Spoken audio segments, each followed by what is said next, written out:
This park is unique. It's the only town in the state of Connecticut back in the 70s. They sort of redlined and brought an interstate right through the middle of all this recreational space. So we've got this on-ramp and off-ramp for 384 up here that separates the park in half.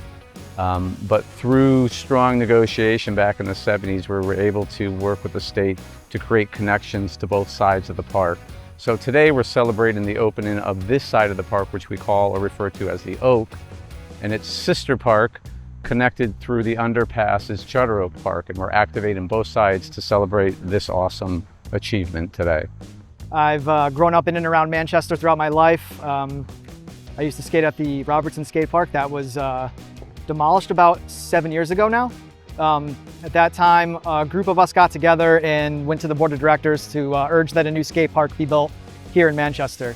We needed it because, it's important to have a place for skaters and riders to come and have a safe place that's functional for them to, do their sport and, build a community. I mean, the town was open with us the whole time. Right from the get, we kind of did things backwards, our group. We kind of jumped when the old skate park got torn down to, went right to the board of directors directly, which usually isn't the way you would do that, but that's what we did. And at that point, we got such a, big following for it that we had a lot of people with us at that first meeting. So, the mayor was very impressed with that. The board of directors were impressed. So they greenlit our efforts at that point to start a committee with Chris Silver from the Parks Department to start looking into a new park. At that point, Chris had already had in the works going with American Ram Company, with ARC, for implementing the new park, coming up with the design, all that stuff. So we stayed on point pretty much throughout the whole process with Chris to, come up with a place where it should be built, design what it should incorporate, how big it should be, all those things. So it was pretty awesome, very inclusive. And ARC, came out a couple times throughout the past few years to help us out as well, look at the site, get together with all the skaters and the young people in town to kind of see what they would want in their park. So that was pretty awesome, pretty productive. We love the creative side, we love the marketing piece and the design aspects of it. The committee really were really instrumental in the influence of the design. You guys were great to work many different sessions and come up with a few iterations until everyone was happy. And as a result, it has culminated into what you see today, the Oak.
When people come off 384 into our community, this is the artery right into downtown off the highway. So when you come off that off-ramp and you come downtown, the first thing you're going to see is this amazing park, the amazing, I like to think of it as a piece of artwork with the signage for the Oak. And we wanted to build something very dramatic and large enough to have a regional draw, because we knew it would have a positive effect on our downtown economy and contribute to that.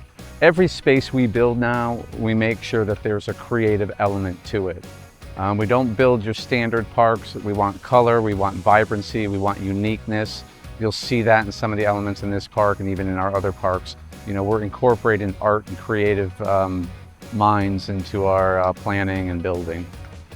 I would say that, you know, for any other towns or kids that are looking to get a skate park built in their town, the best thing they can do is, just like when you're skating or biking, you know, you're doing a trick, just, you know, you keep doing it until you get it. And that's the same idea with this. You know, you go to your town, you go to the people that matter in your town, you tell them what you want, you give them all the facts that they need, and you just stick with it. Don't give up, and you'll be able to get what you want in the end. You just gotta, don't give up.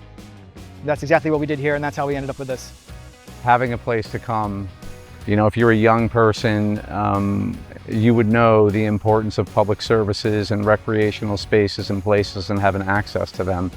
Some people need them more than others, and there are many people here that need those spaces, but they contribute to sort of their foundational experiences in recreation and leisure, and they get exposed to what this town is offering them. So long term, we're looking at people growing up happy and connected and having access to leisure and recreation.